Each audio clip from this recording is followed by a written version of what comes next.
আজকে এসে গেছি নতুন একটা রান্না শেয়ার করতে, লোটে মাছের পকোড়া।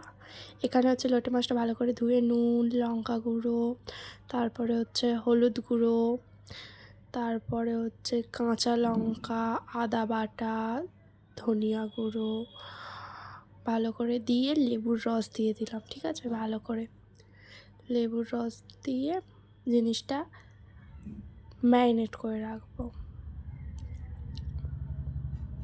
2-3টে লেবুর রস দিলেই হবে। তারপরে এই কষে কষে কাছে কাছে কাছে কাছে কাছে কাছে করে একদম পুরো মেখে মেখে মেখে মেখে মেখে মেখে মেখে মেখে জিনিসটা ম্যারিনেট করতে হবে ভালো করে, যেন প্রত্যেকটা মাছের সাথে সব মশলাগুলো লেগে যায়।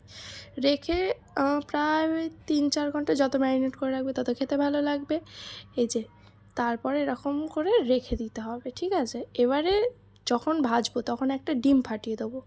এই যে ডিমটা ফাটালাম, একটা কি দুটো ডিম ফাটিয়ে দিলে হয়ে যাবে। ঠিক আছে, 1-2 ডিম ফাটিয়ে আর 2 ডিম ফাটিয়ে দিলাম। ফাটিয়ে দিয়ে ভালো করে নেড়ে চেড়ে মাখতে থাকলাম। ঠিক আছে, একদম ভালো করে মাখতে হবে, কোনো কিছু বাদ দিলে হবে না, একদম সব একদম টুন টুন টুন টুন করে মাখে নিতে হবে।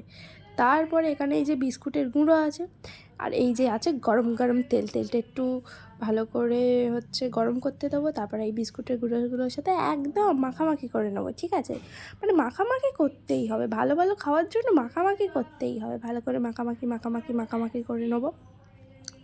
মাখামাখি করে নেওয়ার পরে তারপরে বিস্কুটের গুঁড়ো, ঠিক আছে, এগুলো বিস্কুটের গুঁড়ো কিনতে পাওয়া যায়, বা তোমরা এমনি বিস্কুটের ওই যে খাস্তা খাস্তা যে বিস্কুটগুলো হয় না, টোস্ট পোস্ট, ওগুলো গুঁড়ো করে নিয়ে তারপরে এই তেলে ছেড়ে দাও। দিয়ে হচ্ছে এটা ভালো করে নেড়ে নেড়ে নেড়ে নেড়ে নেড়ে নেড়ে হাই ফ্লেম দিয়ে ভালো করে পুরো গরম গরম করে ভেজে নাও।